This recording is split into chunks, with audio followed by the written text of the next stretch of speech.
Okay, Doris, I am curious. I've felt this myself. You know, if your partner has like an opposite personality type from you, and Yeah. you know, they react differently to either it could be, you know, maybe your wedding postponement or even just the coronavirus in general. You know, like maybe one is more of an optimist and one is more of a pessimist. You know, what do you think is the best way to handle it? Um, there are many ways to handle it. One of my favorite Jung quotes, though, is everything that irritates us about others can lead us to an understanding of ourselves. So let's start with that. And to for everybody watching this, so I think there are three things that we can do, or there are three things that I do. Maybe if I just speak from my personal experience. So assume good intentions, be curious, and embrace the diversity. What do I mean with that? I already alluded to it earlier. My husband and I are very different on very different, very many levels.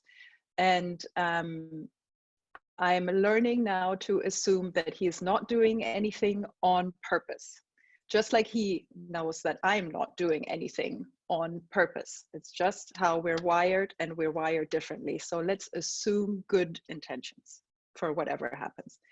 And then I'm not saying not to get upset if that's what you're feeling, obviously, but let the initial maybe irritation or frustration pass, take a breath, and then be curious and ask your partner, whatever it is that they're doing, how is this helping you?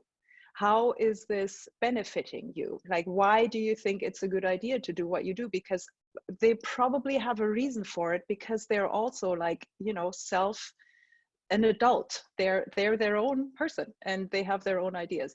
So, and then when you share your approach, um, why you think your way is helpful, that's when you start looking at your relationship as a self-organizing system and living and growing. And these systems are most resilient when they have diversity, because it means you're able to deal with and adapt to changing situations as they emerge. In other words, I think it's great if your partner does things differently, because you're probably complementing one another and filling each other's blind spots.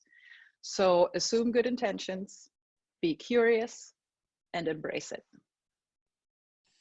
That is really good advice. Um,